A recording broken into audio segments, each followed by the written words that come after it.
জানো মা, শহরে এই বারান্দা বসে গল্প করাকে কত মিস করেছি। শহরের পরিবেশ আর গ্রামের পরিবেশ একদম আলাদা, আকাশ পাতাল তফাৎ।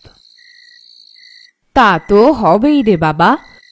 ওখানে তো মানুষ সব খুঁজে পায়, টাকা পয়সা অর্থবিত্ত সব তো ওখান থেকেই মানুষ কামাতে শুরু করে।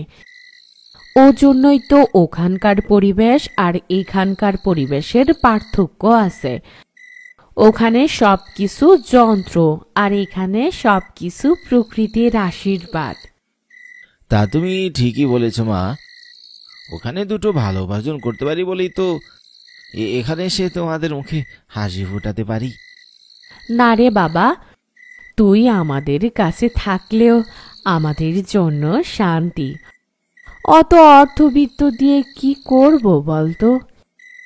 এমনিতেও আমরা বুড়ো হয়ে গেছি, তুই ভালো উপার্জন করে ভালো থাক, এটাই আমাদের কামনা। আচ্ছা মা, বাবা এখনো ফিরছে না কেন? সেই দুপুরবেলা তুমি বললে বাবা সন্ধ্যার মধ্যে ফিরে আসবে, এখনো তো আসার নাম দেখছি না। শহর থেকে আজ এলাম কত আশা করে, তোমাকে আর বাবাকে সামনে বসিয়ে রেখে দুই চোখ ভরে দেখবো আর কত গল্প করবো, অথচ এখন শুধু তোমাকে নিয়েই গল্প করতে হচ্ছে। আমিও তো তাই চিন্তা করছি, এতক্ষণ হয়ে গেল লোকটার আসার নাম নেই কেন? তার উপর আজ অমাবস্যা, অমন ঘন অন্ধকার রাতে কি আর বাহিরে থাকে বলতো? কই গো, এদিকে একবার এসো তো দেখি, বাছার সদাই নিয়ে এসেছি। আগামী 7 দিন আমি আর বেরোচ্ছি না।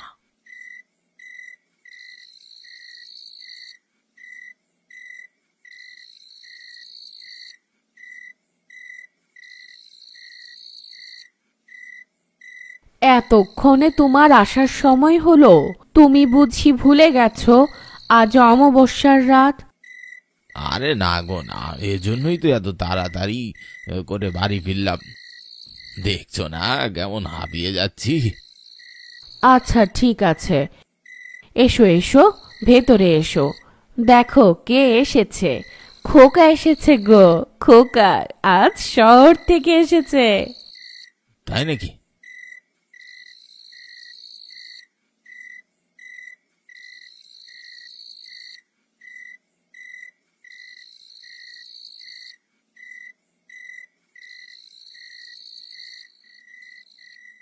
কিরে বাবা, কখন এলি তুই?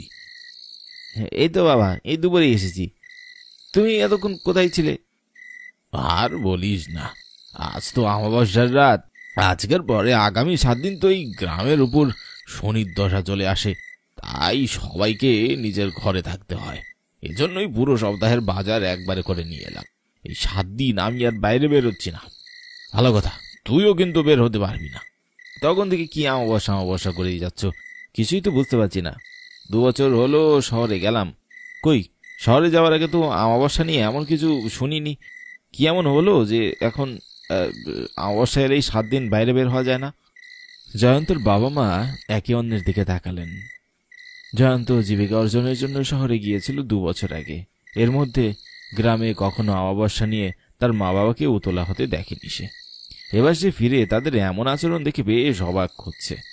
জয়ন্তর স্পষ্ট মনে হচ্ছে তার বাবা মা তার কাছ থেকে কিছু একটা লুকানোর চেষ্টা করছে।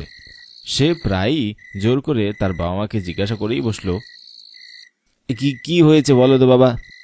তোমাদের চোখ মুখ দেখেই বোঝা যাচ্ছে কিছু একটা লুকোচ্ছ। কি হয়েছে বলো না?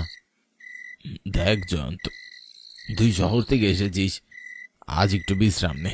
আর আজকের রাতটা এইসব নিয়ে আর ভাবিস না। আগামীকাল সকালে না হয় আমি তো তোকে সব খুলে বলবো খন। তোর বাবা ঠিক কথাই বলছে রে বাবা, তুই আজকে আর এসব নিয়ে কোনো প্রশ্ন করিস না। রাতের বেলায় এই সব বিষয়ে কথা না বলাই ভালো। ভেতরে চল, এমনিও কিছুক্ষণের ভেতরে অমাবস্যা শুরু হয়ে যাবে। মা বাবার চাপের মুখে পড়ে জয়ন্ত আর দ্বিতীয় কোনো প্রশ্ন করল না। রাতে খাওয়া শেষ করে সবাই যার যার ঘরে ঘুমাতে চলে গেল। জয়ন্ত তার বিছানায় গায়ে লিয়ে দিয়ে ঘুমাতে যাবে, ঠিক তখনই জয়ন্তর মা তার ঘরের দরজায় কড়া নাড়লেন। জয়ন্ত উঠে বসে নিজে নিজে বলল,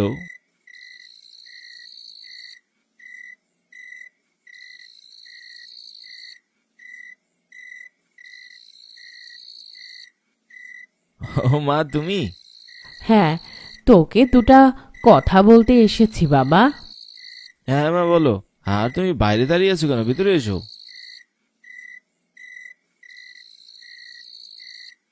এই যে তুই আমার খটখটানিতে দরজা খুললি, আজকের রাতের জন্য এটাই যেন শেষ দরজা খোলা হয়। এরপর যতই তোর দরজায় কেউ খটখট আওয়াজ করুক, তুই কিন্তু দরজা খুলবি না। এমনও হতে পারে কেউ আমার বা তোর বাবার কণ্ঠে তোকে ডাকছে, তবুও কিন্তু দরজা একদমই খুলবি না। মানে কি বলছো? আমি তো কিছুই বুঝতে পারছি না। তোমার বা বাবার কণ্ঠে কেউ কেন আমার দরজায় কড়া নাড়বে? তুই 2 বছর পরে গ্রামে এসেছিস, তাই এখন অনেক কিছুর পরিবর্তন দেখতে পাবি। আর আগামীকাল সকালে তোর বাবা তোকে সব কিছু খুলে বলবে। আমি আজ রাতে তোকে শুধু এই একটা ব্যাপারে সাবধান করতে এসেছি, আর যা যা নিষেধ করব তাই তাই মেনে চলবে। আচ্ছা ঠিক আছে, তুমি বলো। দ্বিতীয় কথা হলো, রাতের বেলা ভুলক্রমেও জানালা দিয়ে পুকুরের পাড়ে তাকাবে না। আর যদি ভুলবশত চোখ পড়েও যায়, তাহলেও সেখানে কোনো কিছু দেখলেও কৌতূহলবশত ঘর ছেড়ে বের হবে না। কেমন?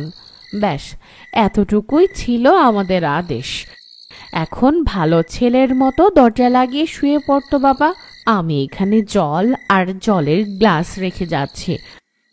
যদি জল তেষ্টা পায় তাহলে এখান থেকে খাবি, বের হওয়ার কোনো প্রয়োজন নেই। কথাগুলো শেষ করে জয়ন্তর মা তার ঘর থেকে বেরিয়ে গেলেন।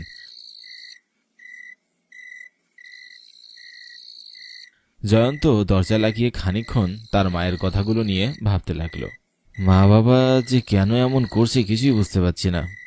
2 বছর আগে কত সুন্দর স্বাধীনভাবে গ্রামে চলাফেরা করতাম, যা খুশি তাই করতাম, অথচ আজ কেমন সবকিছু থেমে গেছে।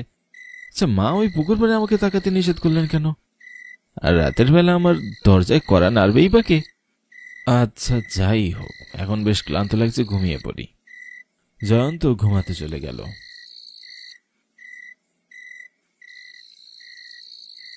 ঘড়িতে রাত 2টো বাজে। চারিদিকে শুনশান নীরবতা। জয়ন্তের মা বাবা তাদের নিজেদের ঘরে ঘুমিয়ে আছেন। জয়ন্ত নিজেও অঘরে ঘুমাচ্ছে। হঠাৎ জয়ন্তর ঘরে জানালা বেয়ে এক ঐশ্বরিক আলো ফিনকি দিয়ে আসতে শুরু করলো। আলোর রেখা দেখে জয়ন্তর ঘুম ভেঙে গেল। সে বিছানায় উঠে বসে অবাক হয়ে আলোর দিকে তাকিয়ে বলল, কি অদ্ভুত ব্যাপার! এই আলো কোথা থেকে আসলো? আর এত রাতে বাইরে কে আছে যে আমার ঘরের দিকে আলো ছুটছে? জানালা দিয়ে একবার দেখি নাকি কোথা থেকে আলোটা আসছে। না না না, মা আমাকে বাইরে যেতে মানা করেছিলেন। যেখান থেকে আসুক না কেন, আমার বাইরে যাওয়া ঠিক হবে না। এভাবে আর ঘুমানো যায় না। এত কৌতূহল নিয়ে কি আর ঘুমানো যায়? যা হবে হোক, অন্তত একবার তাকিয়ে দেখি ওখানে কি আছে।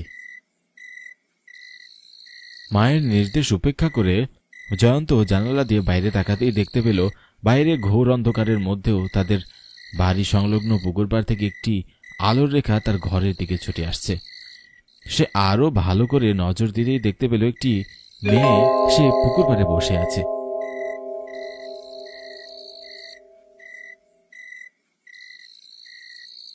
আরে অদ্ভুত তো, এত রাতে একটা মেয়ে পুকুর পাড়ে কি করছে? আর অমাবস্যার রাতে তো সবাই যার যার ঘরে বন্দি অবস্থায় থাকে, তাহলে এই মেয়ে এখানে কি করছে? নিশ্চয়ই সে তার বাড়ি থেকে পালিয়ে এসেছে।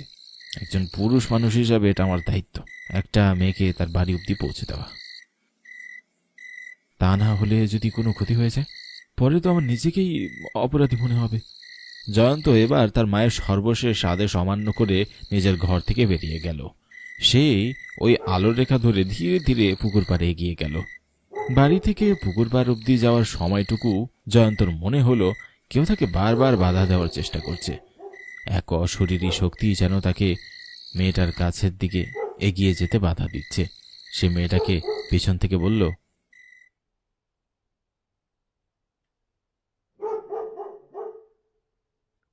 এই যে শুনছেন, কে আপনি? এত রাতে পুকুর পাড়ে কি করছেন?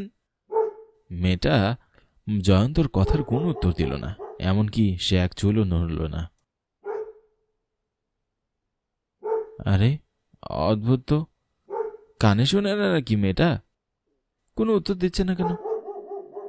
এই যে শুনছেন, আপনার সাথে একটু কথা বলতে যাচ্ছি, চুপ করে আছেন কেন? অবশেষে মেয়েটা নিঃশব্দে উঠে দাঁড়ালো। সে জয়ন্তর দিকে ঘুরে তাকাতেই জয়ন্তর পুরো শরীর হিম হয়ে গেল। মেয়েটার গায়ে একটি পাতলা চাদর, সেই চাদর দিয়ে তার চেহারার ভিতরের অংশটুকু বেশ স্পষ্ট বোঝা যাচ্ছে। তাতেই বোঝা যাচ্ছে মেয়েটি কোনো সাধারণ মেয়ে নয়, বরং একটা অতৃপ্ত আত্মা। তার ঠোঁটে লেগে থাকা অশরীরী হাসিতে মুখ দিয়ে বেরিয়ে আসছে রক্ত, পুরো শরীর আধা পোড়া।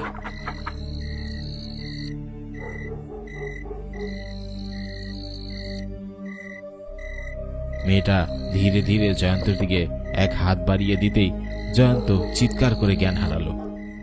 পরদিন সকালে জয়ন্তর বাবা মা তার ঘরের দরজা খোলা দেখে বেশ চিন্তিত হয়ে গেলেন। তারা দেরি না করে দ্রুত ছুটে গেলেন পুকুর পাড়ে।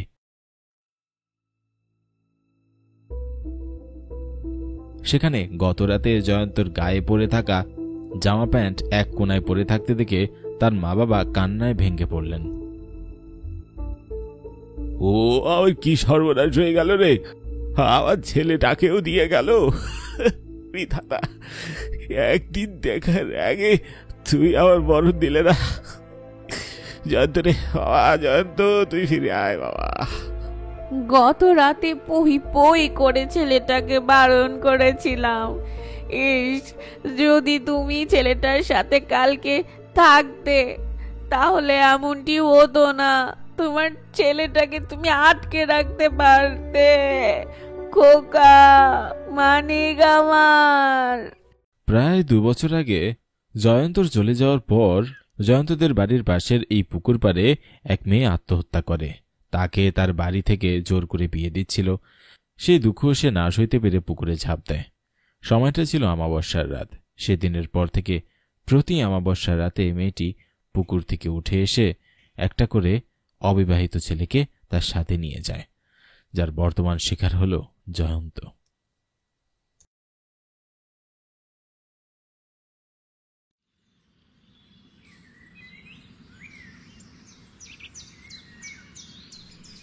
নিতাই, দাঁড়া। কিছু বলবে কাঞ্চনদা? ক্রিকেট খেলতে যাব, চল। কিন্তু আমি তো এখন গণেশকে নিয়ে মাঠে যাচ্ছি। কাজ বাদ দিয়ে খেলতে গেলে কাকা খুব রাগ করবে, মারও দিতে পারে। এই কিছু হবে না, চল তো। না কাঞ্চনদা, কাকা আমাকে অনেক কঠিন শাস্তি দিবে, আমি যাই। দাঁড়া, তোর শাস্তির ব্যবস্থা করছি। আমার কথা না শোনার ফল তুই আজ রাতে পাবি।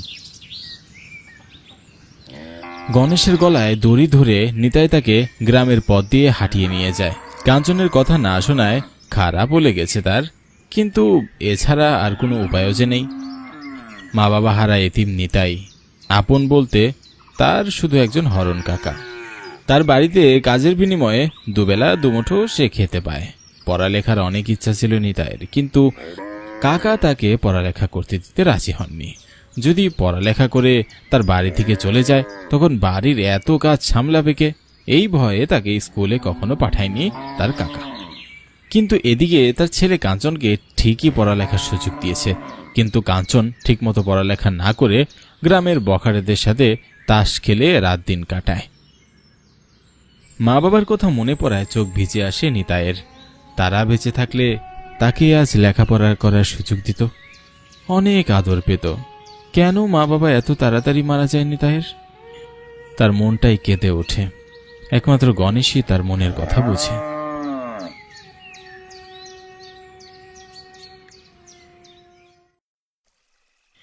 রাত হতেই নিতাই গণেশের পাশে গোয়াল ঘরে ঘুমায়। তার নিজের বাড়ি আছে, কিন্তু সে বাড়িতে তার জায়গা হয় না। নিতাই গোয়াল ঘরে ঘুমাতে ঘুমাতে অভ্যস্ত হয়ে গেছে, তার সাথী মশা ও গণেশ। সারাদিন অনেক খাটুনি করেছে নিতাই, আর তাই শোয়া মাত্রই সে ঘুমিয়ে পড়ে। আর তখনই আসে কাঞ্চন। খুবই ধীরে ধীরে গোয়াল ঘরে ঢুকে গণেশের দড়ি ধরে টেনে নিয়ে যায়। বেচারা গণেশও ঘুমিয়েছিল, কিন্তু সে বুঝতে পেরে হাম্বা ডাক ডেকেছে ঠিকই, কিন্তু ক্লান্ত নিতাই কিছুই শুনতে পায়নি।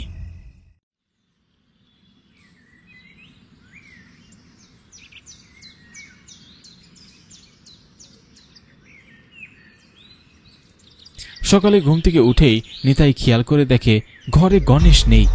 মাথায় তার আকাশ ভেঙে পড়ে।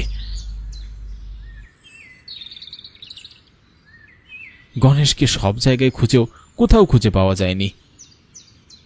এদিকে নিতাইয়ের কাকা হরণ ও তার ছেলে কাঞ্চন ব্যাপারটা বুঝতে পেরে তাকে মারধর করতে থাকে। এইভাবে কাজী ফাঁকি দিচ্ছিস হতচ্ছাড়া?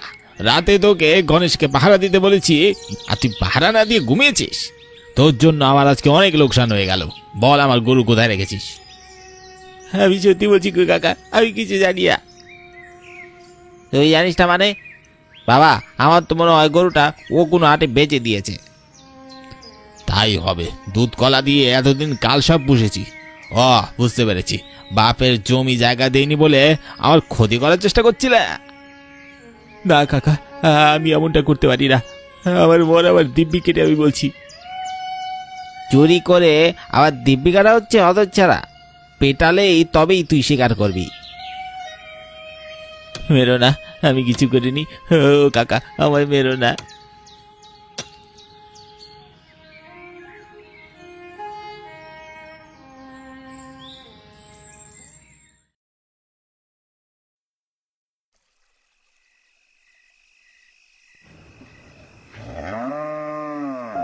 গরুর ডাক শুনতে পেয়েছিস তোরা? না তো, আমরা তো কিছুই শুনতে পাচ্ছি না। তাহলে কিছুক্ষণ আগে যে আমি গরুর ডাক শুনলাম। কাঞ্চন, ও কাঞ্চন, আমি তোর পাশে। শুনতে পাচ্ছিস? আমার নাম ধরে কেউ ডাকছে। আরে না তো, কিছুই তো শুনতে পাচ্ছি না। কাঞ্চনের বুক কেঁপে ওঠে। এদিকে গণেশকে বিক্রি করে যা টাকা পেয়েছে সব হারাতে বসেছে। সব মিলিয়ে তার মেজাজ অত্যন্ত খারাপ। দেখ, আজ আর খেলবই না, শরীরটা ভালোই লাগছে না। আর খেলে কি করবি? সবই তো হারলি। তাহলে চল, আর যাই এবার। রমেশ ও সমরেশ বাড়ির পথে হাঁটে। তারা দুজনে ভাই। কাঞ্চনের ইচ্ছা করছে রমেশ ও সরেশকে ডাক দিয়ে বলতে যেন তারা তাকে বাড়ি পৌঁছে দিয়ে আসে, কিন্তু এমনটা বললে তারা কাঞ্চনকে নিয়ে হাসাহাসি করবে, আর তাই কাঞ্চন তাদের কিছুই জানায় না। নিস্তব্ধ অন্ধকার রাত, ঝিঝি পোকাদের ঝিঝি শব্দ, এসব শুনে কাঞ্চন ভয় কেঁপে ওঠে। তার স্পষ্ট খেয়াল হয়েছে প্রথমে গরুর ডাক ও পরে তার নিজের নাম ধরে কেউ ডেকেছে। কাঞ্চন ভয়ে বাড়ির পথে পা বাড়ায়।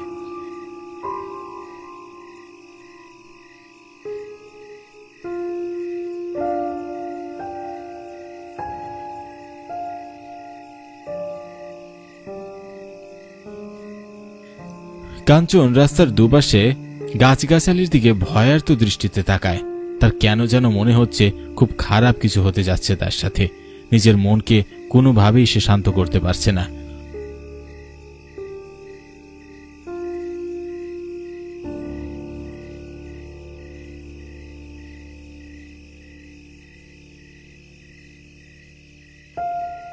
আর তখনই কান খাড়া করে কাঞ্চন শুনতে থাকে।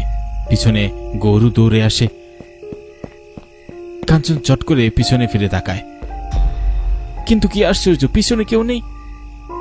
জনমানব শূন্য রাস্তা, তার দিকেই যেন তাকিয়ে আছে। শব্দটাও শোনা যাচ্ছে না আর। কাঞ্চন ভয় থরথর করে কাঁপতে থাকে, মনে মনে ভগবানের নাম জপতে থাকে, কিন্তু তারপরই সে তাদের গরুর ডাক শুনতে পায়। থমকে দাঁড়িয়ে পিছনে ফিরে তাকায়, কিন্তু না, কেউ নেই। এ তো আমাদের গরু গণেশের ডাক, কিন্তু গণেশকে তো কালি বিক্রি করে দিয়েছি। আজ যে টাকা দিয়ে টাস খেলছি। রাস্তার মাঝখানে ভয়ার্ত দৃষ্টি নিয়ে তাকিয়ে আছে কাঞ্চন। তার চোখে ভয় ও বিস্ময় ফুটে উঠেছে। কাল রাতে সে গোয়ালঘর থেকে গরু চুরি করে বিক্রি করে দেয়। যে গরু কিনেছে সে এতক্ষণে গরু নিয়ে জয়দেবপুর চলে গেছে। তাহলে এখন কার ডাক শুনল? অন্য গ্রামের গরু নাকি? ছাড়া পেয়ে এদিকটায় চলে এসেছে হয়তো। কিছুতেই কিছু মিলাতে পারছে না কাঞ্চন। হঠাৎ রাস্তার মাঝখানে নিতাইকে দাঁড়িয়ে থাকতে দেখে কাঞ্চনের চোখ কপালে উঠে যায়। নিতাই তার দিকে এগিয়ে আসছে। হঠাৎ নিতাই কোথা থেকে এলো? এতক্ষণ তো তাকে দেখেনি। তাহলে কি নিতাই তাকে এতক্ষণ ধরে ভয় দেখাচ্ছিল? কিরে গরুচোর, তুই এখানে কি করছিস বে? তুই কি আমাকে ভয় দেখাচ্ছিলে? যদি দেখিয়ে থাকিস তাহলে কোনো লাভ নেই, আমি ভয় পাই না। কাঞ্চনের কথায় নিতাই প্রচন্ড ভয়ঙ্কর ভাবে কেঁপে ওঠে। আজ তুই ভয় পেতে বাধ্য। তুই কি ভেবেছিস তুই গণেশকে চুরি করে আমার দোষ দিয়ে আমাকে মার খাইয়ে পার পেয়ে যাবি? তা আমি হতে দেব না। তুই যা করেছিস তার ফল তুই পাবি। মানে কি বলতে চাইছিস? আমি কেন গণেশকে চুরি করব? আর তুই চুরি করেছিস, তুই চোর। আমাকে মার খাওয়াইছিস তাতে আমার কোনো রাগ নেই। তুই আমার একমাত্র সাথী গণেশকে বিক্রি করে দিয়েছিস। তোকে আমি ছাড়বো না। কি করবি তুই? হ্যাঁ, মেরে ফেলবো তোকে, আমি মেরে ফেলবো। মানে কি বলছিস কি বে তুই? ওই গাছের উপরে দেখ। নিতাই একটা বড় বটগাছের দিকে আঙ্গুল ইশারা করে। বটগাছের উপরে নিতাইয়ের নিথর দেহ ঝুলে আছে, আর তার পাশে গণেশ। এবার ভয় পেয়েছিস? নিতাই হঠাৎ ভয়ঙ্কর মূর্তি ধারণ করে।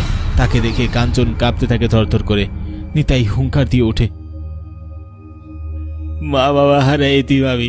আমার বাবা যে সম্পদ রেখে গেছে তা দিয়ে আমি দিব্যি চলে গেতে থাকতে পারতাম, কিন্তু তোরা অন্যায়ভাবে আমার বাবার রেখে যাওয়া সম্পদ আত্মসাৎ করেছিস। তাতেও তোরা ক্ষান্ত হসনি। আমাকে দিনের পর দিন অত্যাচার করেছিস, কিন্তু আর না। এবার তোদের সবগুলোকে আমি মেরে তারপর আমি শান্তি পাবো। আমাকে ছেড়ে দিয়ে নিতে, আমার বড্ড ভুল হয়ে গেছে, ক্ষমা করে দে। তোর কোনো ক্ষমা নেই গণেশ, তোর প্রতিশোধ তুই নিয়ে নেয়। নিতাইয়ের এক ডাকে গণেশ দৌড়ে আসতে থাকে। কাঞ্চন চোখ বড় বড় করে তাকিয়ে কাঁপছে। এক্ষুনি গণেশ তার শিং দিয়ে তার শরীর ছিন্ন ভিন্ন করে দিবে। কাঞ্চন চিৎকার দিয়ে দৌড়াতে থাকে, কিন্তু মাটির সাথে যেন তার পা আটকে গেছে, কিছুতেই নড়াতে পারছে না।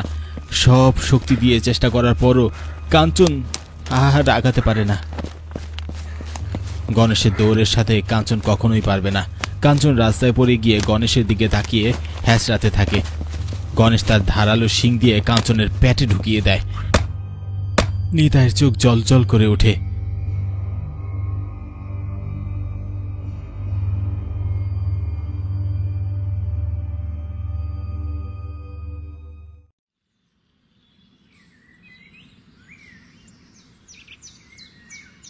সকাল সকাল নিতাইয়ের কাকা কাস্তে হাতে নিয়ে তার ধান ক্ষেতের দিকে এগিয়ে যায়।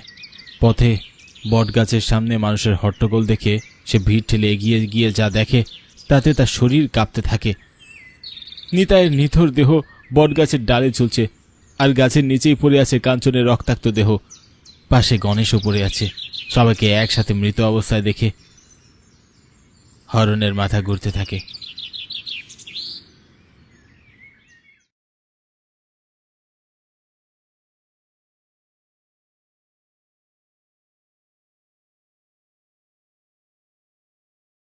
গ্রামবাসীরা আরও একটা মৃত লাশ ঝুলতে দেখে বটগাছের ঠিক সামনে।